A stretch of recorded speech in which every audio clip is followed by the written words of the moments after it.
Welcome to the dust collection. See all these bikes up here? This is Rock Lobster Cycles. If you have a Rock Lobster bike, and it was one that I built, well, it might have been built here. Whoops, running into furniture here. That's a problem when you're looking up, not looking where you're going. Okay, see all these bikes that I'm shooting? And of course, this is the shop wall.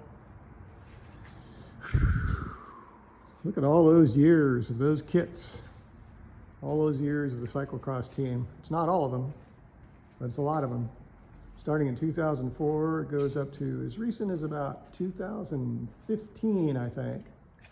The one with the picture of the ugly guy on it. And then there's my bridge support. Eddie Merckx. And then Buckethead himself getting air while leading the race. And the late, the great Dr. Deltron's artwork on these stems painted like American flags. A little piece of memorabilia here.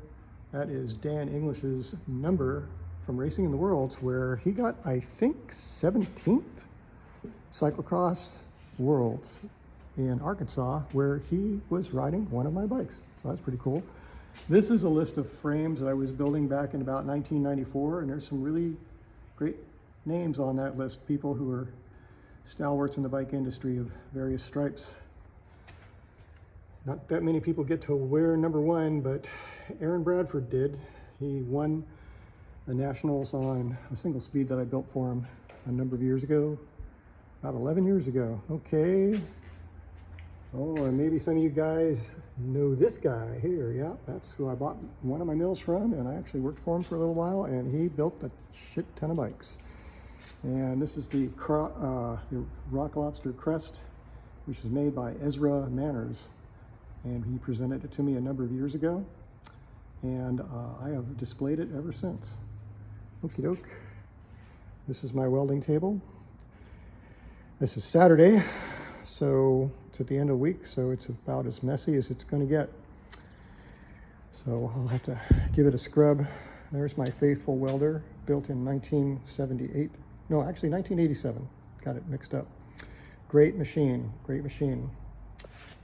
And here's the fixture where the frames are welded. Okay, so what I want to do with this video, this series of videos, they're all going to be about 7 minutes each. It's not just to show you my workspace, but to show you the bikes. All these bikes up here have stories. First one today is the Dumpstervaagen. Why is it called Dumpstervaagen? Well, because the tubing, most of it came out of my scrap bin. Oh, let me take you over to the scrap bin. See this? You get leftover pieces of metal when you're building a frame. Not every bit of metal that you take out of your supplies goes into a bike frame. There's little bits, and also some stuff that gets cut too short won't work for the bike you're building, and so it goes into reserve, into a scrap pile where it may be used someday or maybe not. And that is what this frame is made out of. It's made out of mostly True Temper OX and Columbus Life. Stuff that either had a dent in it that I fixed, or that was cut too short to make a bigger bike. Yeah, not every tube in the frame, but most of them. And then the other thing this frame has is S&S couplers. These are really expensive, but the ones on this bike were recycled out of a crashed recumbent tandem. So they were free. So yeah, the whole point of this bike was, let's see how much free stuff we can get together and build a viable bike. This fork was a sample from Quality Bicycle Products. It's a whiskey carbon long reach fork. It's probably the first one that I'd ever seen. And then it's a sample bar and stem from Easton that they gave me probably for a show bike. Either that, or as one of the reps said, hey, you're building a bike? Here, I got a couple things that are sitting on my desk you can have. These shifters, check this out. You don't see these every day. This was originally called a retro shift. You can see it says retro shift test. These were the prototypes. They hadn't made very many of these at the point. Now there's a new version of it called Gevinol, made by the same company. They're up in Portland, Oregon.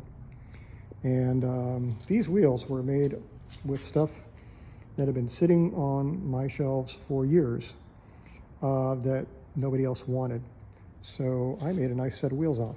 And I've used this bike for a bike tour down to Los Angeles. That's why it has a rack on it. And also, if you look at this sticker here, yes indeed, I rode my only grasshopper ride on this bike. So yeah, this is a Dumpstervaagen. It is a bike that I built. Here's one of the stickers that I had made better from garbage. You know what they say about one man's garbage. And then of course this other sticker, it says Rock Lobster GmbH. It has a very Germanic theme, this bicycle. And also there's a couple of these recycle stickers here and there. That was the decal maker's idea, and I thought it was brilliant. Oh, what else do we have here? Oh, Paul component skewers. Some early ones, very, very nice looking. That was something that I don't remember how I got them. I might have ordered them from somebody and they might have canceled, and I wound up with them and they wound up on my bike.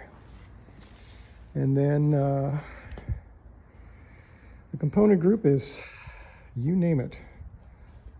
Shimano R650 calipers and 10-speed Ultegra derailleur. I forgot the model of this crankset. It's something that came about the same time as all the 10-speed Ultegra stuff. Don't remember the name of the group. And so the front derailleur and the crankset match, but the rear derailleur doesn't match. And the brakes don't match. Nothing really matches for the most part, but it all functions beautifully. Oh, and of course, a beautiful gold King headset and another Easton sample post. And I think that was a sample saddle too. So yeah, did I pay for anything? Yes, I paid with my time. And of course I had to buy the tires. They were on sale. I think those tires were $7.95. Okay. Yeah, it's an unusual set of hubs. They're Suzu sealed bearing hubs. They're actually beautiful. They're kind of like the Japanese version of a Philwood. They're impressive. They really, really roll. When I was riding to Los Angeles, I was amazed at how these things were rolling. So the reason why I'm telling the story of this bike first is not because it's the most notable bike, but because there's somebody coming by to buy it on Wednesday. So it might not be here too much longer. So I thought I'd tell the story of it before it is gone, probably for good. If the guy winds up liking it, which I think he will, especially because I'm selling it way too cheap. But I don't ride it anymore. And you can see I have too many bikes. Okay. So next week, it'll be a different bike. So hope you like what you've seen. There'll be more like this, of course. And the other thing is, I assume, I hope, that my quality of my videos are going to be more professional in the future. This is obviously pretty random and pretty scattered, but well, first one's the worst one. Thanks for watching.